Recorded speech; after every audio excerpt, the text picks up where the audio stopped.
Eureka! Nous allons voir ensemble comment brancher un lave-linge. Voici les différentes étapes à suivre. Et le matériel dont vous aurez besoin. Un joint fibre, un kit robinet autoperceur, dit aussi autoforant, et d'une clé plate ou clé à molette. Étape 1. Branchez le lave-linge à l'alimentation en eau. Reliez l'embout du tuyau d'arrivée d'eau du lave-linge à l'orifice du robinet d'arrivée d'eau. Le branchement s'effectue en vissant le tuyau d'alimentation du lave-linge sur le robinet après y avoir mis un joint fibre. Ouvrez le robinet pour vérifier qu'il n'y a pas de fuite. Si le branchement fuit, vous pouvez enduire le pas de vis du robinet avec de la graisse de silicone pour en améliorer l'étanchéité. Desserrez les colliers de fixation de la canalisation et éloignez-la du mur.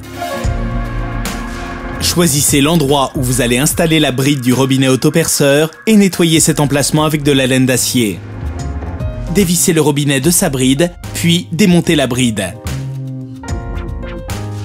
Placez-la à l'emplacement que vous avez choisi et nettoyez. Bloquez les vis de la bride. Vissez ensuite le robinet autoperceur dans la bride jusqu'à ce que vous perciez la canalisation. Le robinet est ainsi en position fermée. Maintenez le robinet en position verticale et serrez le contre-écrou à l'aide d'une clé plate. Le robinet doit être complètement fixé. Vissez l'embout du tuyau d'alimentation du lave-linge sur le pas de vis du robinet autoperceur. Ouvrez le robinet et vérifiez que l'installation ne fuit pas. Attention, ne branchez jamais votre lave-linge sur une canalisation d'eau chaude. Étape 2. Branchez le lave-linge à l'évacuation.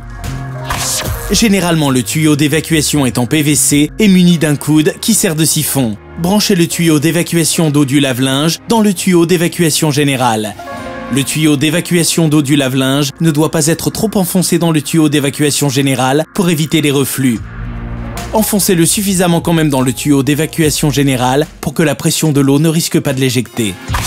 Étape 3. Branchez le lave-linge à l'alimentation électrique. Il doit être branché sur une prise de terre étanche, située à au moins 1 mètre du point d'eau. Cette prise doit être protégée par un coupe-circuit d'au moins 16 ampères. Pour des raisons de sécurité, n'utilisez pas de rallonge électrique. Et voilà, maintenant, c'est à vous de jouer. Sur Eureka.fr, vos questions sont entre de bonnes mains.